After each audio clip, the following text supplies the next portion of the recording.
Mataas ang bakod. Sasha na meron daw iskandal nga itong girlfriend niya sa ibang bansa. Meron siyang kapatid na babae. Meron ding boyfriend. Ryan ang pangalan nun eh. Hindi naman si Ryan yung nakita sa modeling photos na may kasamang ibang babae. Matagal na tong apartment na to. Meron dating nangupahan dyan. Pero gumagawa kasi sila ng mga scandal video. Kaya masukin natin. Nabalitaan ko, magbabalak daw na This time is magi-gameplay tayo but with the twist na kasama natin si Steve. And tutulungan tayo ni Steve, siya ang mag-chichismis lahat ng story bawat bahay dito sa world. Kasi nga matagal na dito sa Minecraft si Steve. Right, Steve? Oo, tama yun. Lahat halos ng story ng bawat bahay sa Minecraft world na ito. Ay alam ko ang kwento sa yan. Samahan niyo kami para maichismis namin sa inyo kung ano nga ba ang story sa likod ng bawat bahay sa Minecraft na yan. So, yes, so thank you so much, David, for inviting me. And this is Steve.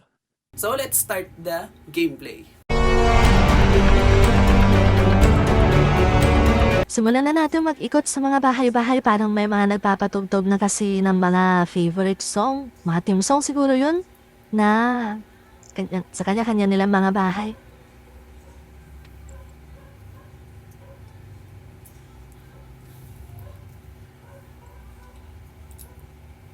Ayan, so mag-iikot-ikot na tayo. Wait lang. Another gameplay na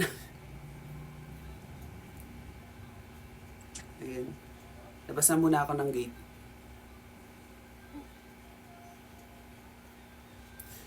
Siguro una na itong bahay na to. Wait lang. Yang malaking bahay na yan, mayaman ang may-ari niyan. Babae yun eh. Pero hindi naman siya dyan nakatira. Hindi mo matatanaw ang loob niyan. Hindi mo yan matatanaw. Mataas ang bakod. Bubong lang ang nakikita talaga. Hindi ko alam yung history nito, pero ang alam ko lang ay mayaman na may-ari nito. Pero hindi siya dyan nakatira ngayon.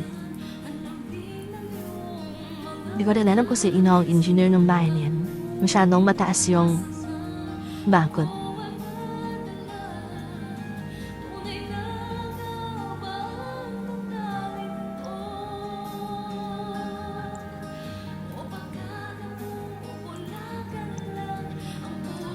Lipat muna tayo sa ibang bahay. Lipat tayo sa isa. Hanggang dito naririnig yung speaker niya.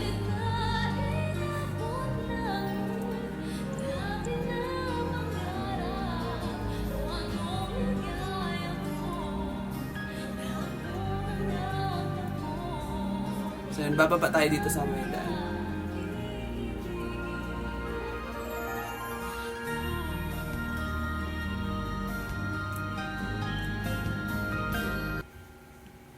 Ayan. Dito tayo sa pangalawang bahay. Ang layo pala nito, ang layo pala. wait lang. Ang layo pala kapag sa daan. Naririnig yung speaker. Yang bahay naman na yan, binuo yan ng isang lalaking nag-abroad dati. Meron siyang girlfriend na gustong maging nurse. Pero hindi na nila inuwian simula nung napanood nung lalaki habang nasa ibang bansa siya na meron daw iskandal nga itong girlfriend niya. Pero wala namang kasiguraduhan kung yung girlfriend pa talaga yun. Hanggang sa wala na kaming balita. Hindi na inuwian yung bahay na yan. Pero hanggang ngayon panaisipan pa rin kung yun ba talaga yung babae na nakita sa video. Pero parang hindi eh. Pero maraming anggulo ang nagsasabi na yun daw. Hanggang sa hindi na inuwi ng bahay na yan. Yung lalaki na nasa ibang bansa, meron siyang kapatid na babae. Meron ding boyfriend. Ryan ang pangalan nun eh. Iniwan din siya. Pero yun ang pinalabas. Pero ang totoo, siya ang nang iwan. Kasi hindi naman si Ryan yung nakita sa modeling photos na may kasamang ibang babae. Meron din kasing kumalat noon na isang modeling photos. Pero ang sabi nila, yun daw yung boyfriend nung kapatid nung may-ari ng bahay na yun. Pero iba yun. Ibang tao.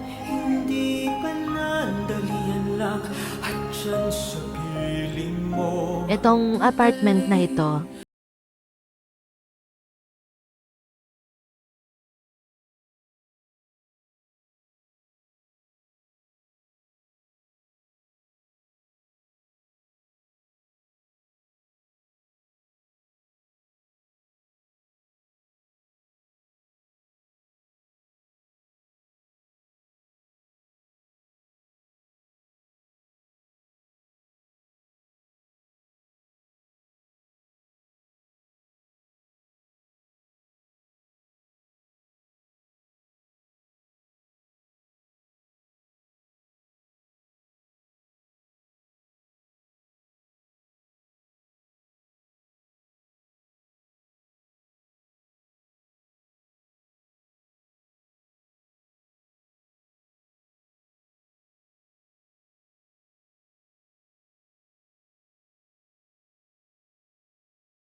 kumalat no nung video. Kaya, May nag-text. yun, malamang sa malamang, video nila yung napanood nung lalaki na nasa ibang bansa na inakala niya May yun yung girlfriend niya. Mga mahuli tayo. Talaga. Sayang din ang bahay na malaki dun, no? Napuno lang sila ng misunderstanding. Sa totoo lang yung kapatid na babae nun, hindi naman talagang niloko yun.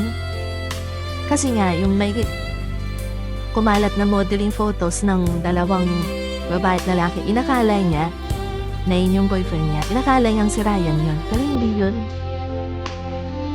Ang sabi nila, siya daw ang iniwan. Pero ang totoo, siya ang nang iwan.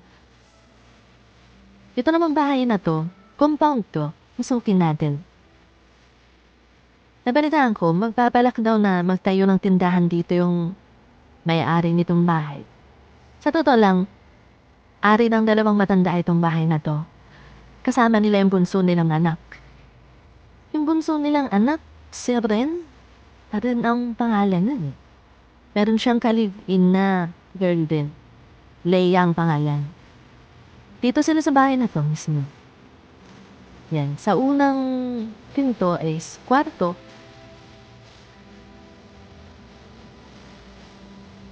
Pangalawang pinto, kwarto din. Dito ang kwarto ng dalawang matanda.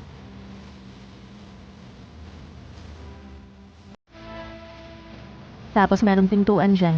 Sa paglabas ng pintuan, yan ang kusina nila. Yung CR, bukod yung paliguan sa toilet. Kakaiba, no? Yan lang din ako nakakita ng CR niyan yan. Tapos, ito yung pintuan nila sa labas. Itong bahay na to, kapitbahay, ito talaga yung may-ari ng buong lupa. Siya yung parang pinakamayari. Yung kusina na yan, may screen siya na green, kung makikita yan. Yan. Subukan natin siyang pasukin. Meron kasing lagusan ng bahay na to. Kaya medyo hindi approve sa akin ng design. Sa unang pintuan, kwarto. Yan, kwarto yan eh. Tapos, sa loob ng kwarto merong banyo. Pero, dalawang pinto ng banyo nila. Yung isang pinto, papalabas sa kusina. Yung isang pinto naman sa kwarto. So, meron siyang lagusan. So, yun lang naman.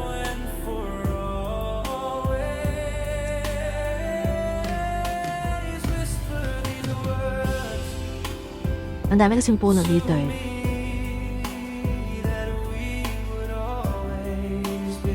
Yun lang naman yung mga kwento, mga alam kong kwento dito. Pwede ka na siguro bumalik sa bahay mo. Babalik na ako ngayon sa bahay. Wait lang. Liliko tayo. Yung mga bakante pang lupa dito. Oo, diba? Siya maghahapon na rin kasi eh. Ang maganda dito talaga sa Minecraft, feel na feel ko kasi meron siyang day and night. So, para ako talaga nasa totoong world. Wait lang. O, diba nakapag-tour tayo sa buong world? I mean, buong world, tama. Pero syempre bago ang lahat, i-on muna natin yung speaker. Mag-sounds muna tayo. Wait lang. Ayun, napapalubog na yung araw, makita nyo. On muna natin yung speaker para alive na alive tayo. Wait lang.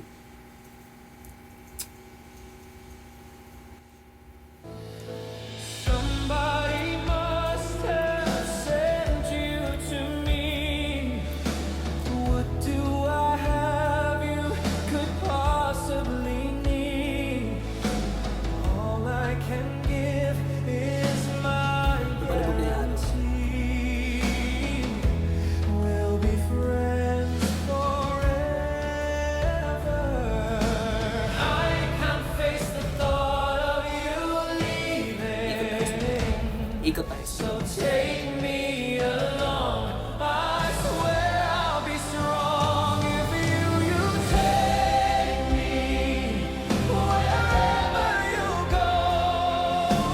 I wanna learn the things that you know. Remind us how we used to be. Everybody searching for a hero. People need someone to look up to. I never found anyone who fulfilled my needs. Mag-shower muna tayo. A lonely place to be. And so I learned to depend on me. I decided long ago never to walk in anyone's shadows. If I fail, if I succeed, at least I live as I believe. No matter what they take from me, they can't take away my dignity. Because the greatest love of all is happening to me. I found the greatest love of all inside of me. The greatest love of all is easy to achieve. Learning to love yourself, it is the greatest love of all. I believe the children are our future. Teach them well and let them lead the way. Show them all the beauty they possess inside. Give them a sense of pride to make it easier. Let the children's laughter